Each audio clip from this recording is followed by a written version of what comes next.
If you are from Middle Belt, Yoruba and Hausa, stop deceiving yourself. You are not a real Muslim once you are in Nigeria. The real Muslim in Nigeria are Fulanis. The reason why I'm making this video is because anytime I correct Muslim people, the first people that will shout and be screaming and be commenting rubbish, most of them are mostly Middle Belter, people from Kogi, people from Kwara, people from Igala, and Yoruba Muslim. Now them they scream pass. Now them they want defend the atrocity. Why they call out these people for? Neither did they know that themselves, by the time this jihadist Muslim that we have in Nigeria finishing dealing with Christian and non-Muslim, and now go be the next person we they go deal with. Who told you guys that Fulani jihadists consider you as real Muslim? You are considered as infidel, just the way they consider other people as infidel. They're only manipulating you, making you to feel you are part of them. No, you are not part of them. They don't even see you like Muslim. Na keferi that they see you like. That is why when Imam from Yoruba land give instruction on Muslim,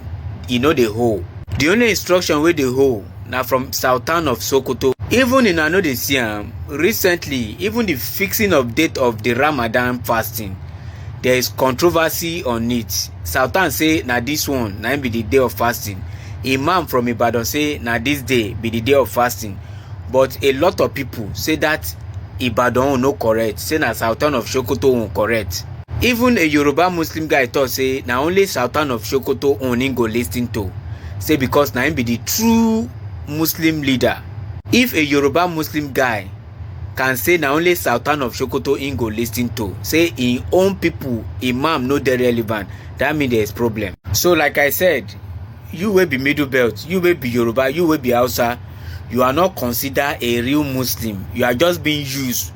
For now, when the time come, they go run over you just the way that they run over any other person. Islam necessarily in the southwest, in southern Nigeria, is a religion of peace. But Islam in northern Nigeria is not a religion of peace. Now, there's one thing that drives the Fulani Caliphate and the Sultan of Sokoto is the hunger for power and control. And they are using Islam as a vehicle, yes, to carry out their intention. They introduce Islam to you, and through Islam, they take power, and they use that power to control you. Because we have come to understand the Fulani Caliphate, the Sokoto Caliphate, and the Sultan, their intention is for power and control. Their intention of bringing Islam, their kind of Islam into Yoruba land, is for power and control. Note, Islam came into Yoruba land first before any other place in Nigeria. The first mosque we have in Nigeria is in Yoruba land. I said it before. Yorubas were having Fulani slaves. Yorubas had cows, and they had Fulani slaves that tended to their cows. When it comes to Islam, Yorubas are supreme. Not the Fulanis that are visitors from Futajalon Island, coming, trying to use all those their manipulative political Islam to take over people's land in the guise of we are one Muslim brotherhood. Islam necessarily in the southwest, in southern Nigeria, is a religion of peace. But Islam in northern Nigeria is not a religion of peace. I repeat, Islam in southern Nigeria is religion of peace. But Islam in northern Nigeria is not religion of peace. Look at how they created the constitution. That's how they created 1999 constitution and put in Sharia. I told you that there are 5 levels of Islamization, of Islamizing a country. First is movement and migration. Second, after they move, they migrate, they now start multiplying population. They make sure they have a sizable population. Then number 3, they position themselves in power. Look at the Fulani and the trend and all these things I'm saying, how they have carefully positioned themselves in power. Number 4, implementation of Sharia. After they position themselves in power in Nigeria, they had head of states, they are holding this position. They went through the army to seize power. You see the sense these people are using. And they think that everybody, they are fools. They went through the army to seize power. The same way, they had to form a coalition. They created a constitution, Islamic affairs in Nigeria. And they are allocated to themselves permanent positions, which is Fulani man first. All Muslims in Nigeria, Fulani man, the same Fulani man first, Borno man, Kanuri, man second, like it is in northern Nigeria.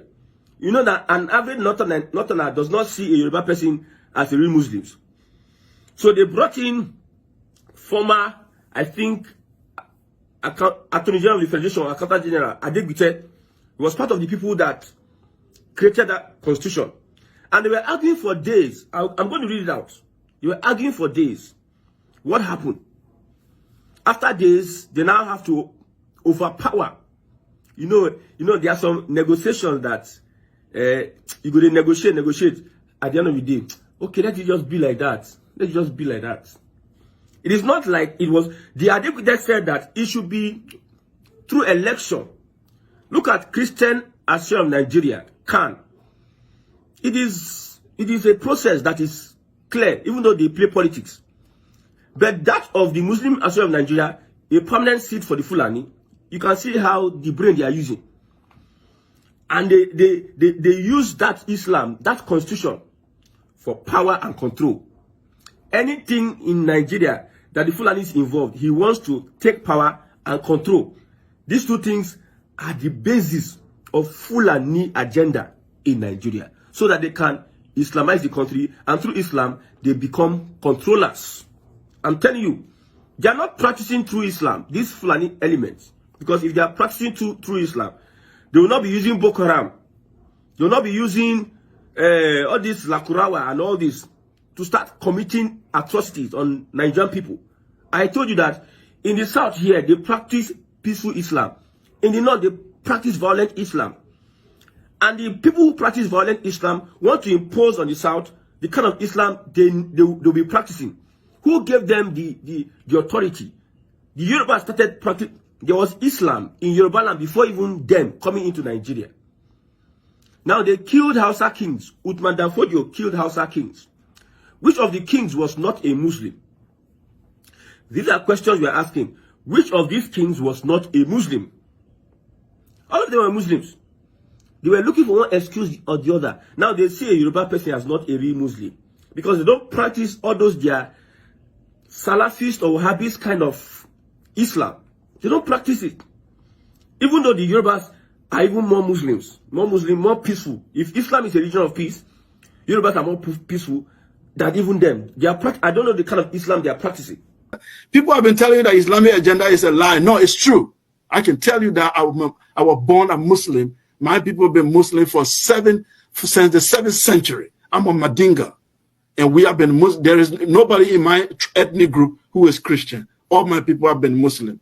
And I studied Islam in northern Nigeria. And I'm telling you, the agenda is to push that country toward Islamic agenda or destroy it completely. I will tell you that Nigeria does not have a bright future for now. It doesn't have a bright future for now. The elements that are in the north, and most of them are receiving grants. Some of them, even in university, they are getting grants from this Qatar, and all the extreme Islamic group are giving them money. And they are building, their power is increasing day by day in the political system. They are even creating billionaires that eventually tomorrow they want to control western part of Nigeria. The East a little bit stubborn for them. Eastern Nigeria is stubborn. That's why they are isolating them. The isolation of so-called Igbo, it's not because Igbo hate Nigeria. Igbos are the most Nigerian than any Nigerian. They are every part of Nigeria you find them. They have their own problem for sure, like every African group. But the issue, they are not the problem. But they are acting a little bit stubborn to the Islamic agenda. So they have to be isolated. And to do that, you need one of the most powerful group, which is the Yoruba group. If you don't use Yoruba, you can't succeed. And the Yoruba group is very educated. So what do? You look for the weak one among them, which is the Islamized ones, and play on their religious sentiment. And then you destabilize the country. I see a lot of Ariwa people trying to throw shades at Yoruba Muslims, saying things like, oh, they don't practice well, they don't cover properly, they don't even know how to pray, they practice Islam according to their context. But the honest truth is, we are seeing the same thing today in Ariwa cultures too. We see it in Hausa society, we see it in Ariwa generally. We see our girl children wearing tight clothes. We see our girls exposing their hair. We see our girls wearing wig. We see our girls wearing tight makeups. We see our girls wearing exposing clothes. We see our girls dancing to music. We see our girls doing weddings instead of just nikah. So the next time you feel superior because you are from Ariwa or you are Hausa speaking to judge someone that is from another tribe about how they practice the deen, I think you should rethink it. I'm a full-blown Fulani girl and I married a Yoruba man, and I can tell you vividly that I have seen them practice Islam even better than lots of families from Ariwa. I've seen them practice way better. They cover properly, they do their askar, they have a relationship with the Quran, they have a relationship with their God. But for us, what I want us to understand is in every society there is diversity. So don't just judge a whole tribe because you met 2 or 3 people doing that thing. So the next time you think of being so stereotypical about saying, oh, Hausa speaking people are more superior in Islam. Islam is not a language thing. It's not a tribe thing. It's a religion for everyone. Please, so I just want to ask an honest question. I'm not here to drag any religion or problem. But I noticed, what is different between Yoruba Muslims and the Hausa and Fulani Muslim? What is the difference? Let me explain. As a Christian, I've lived most of my life in Nigeria. I've noticed that Christians they have living faith, Methodist, Anglican, they have different denomination. They have different them. But in Muslim, I don't know if there is something like that. But there's something I noticed. But I noticed that the Yoruba Muslim, they have different kind of behavior to the Hausa Muslim and the Fulani Muslim. The Hausa and the Fulani Muslim seems a little bit too serious with their religious activity, while the Yoruba Muslims seems a little bit free or maybe flexible, not too extreme, not too extreme. Not English, not too extreme. My question to our Muslim brothers be say, is in Muslim, is there denomination like una get like Living Faith Muslim, or you get like a Redeemed Muslim, or you get like a Mountain of Fire Muslim, or you get like Stone Cold Muslim? Like, is there something like that? Maybe the one who they practice there is different from here, because some of us are curious. We want to know. I know some people don't want to ask the question because of how sensitive the discussion will be. Remember, I come in peace, so I'm just asking peacefully, respectfully. Say, I beg, what is the difference between the Yoruba Muslim and the North Muslim? Welcome back. When we say that the Muslim in the north is different from the Muslim in the south, a lot of you might think that we are just trying to divide the Muslim. Although I've never witnessed any bad thing, that is being caused by a southern Muslim. Why do I see this? All these are extremism and many other things going on in the north. I haven't seen any southern Muslim that is into that. Although even though they are into that, they are few. There are even few because a lot of Muslim in the south, they intermarriage with their self, so that wouldn't make them to even think of that for one day or for once. But the way the northern Muslim see the southern Muslim, they see them in different way. They see them as people who don't even believe God or even trust God, because them in the north, they always see people or those Muslim who are extremists as real Muslim. Although, like, when things is happening here, I never see anything. Even the time that things was even happening to the Muslim in the south or the Middle Belt, I never see any Muslim leader from that north, although that came out. But when they see that one little thing happened between a Muslim in the south and a Muslim in the and a Christian in the south, they will just use that means to come and destroy south. Not that they love you, that is still a Muslim in the south, because the agenda that these people are, having or carrying is not the agenda that you, the southern Muslim, will ever support. So for that, they don't like you too. That is why anytime they are, buying those people who then they think that they are unbelievers, they normally add you, the Muslim in the south, join. That is why anytime I'm talking here, I normally, trying to unite the Muslim and the Christian in the south, because we are very, very united, and we know how everything is here, and we never want anybody from the south here to go to the north and start copying what the extremists in the north are doing, because the kind of lifestyle in is not good. If you see the Yoruba lady who spoke here too, you will notice something that she has said, because she has experienced that, and she has to brought it online here for every one of you to see. There is something that she explained. She was like, some persons from the north were saying that the type of religion they practice here is not normal. Meanwhile, it is their own that is not normal. That is what she said, or that is what she explained, and that is the real thing that is happening. Them in the north, they always think that their own is right. So if anything that may attack the southern Christian comes, they must do it to affect the northern the southern Muslim too, because they see all of us as one.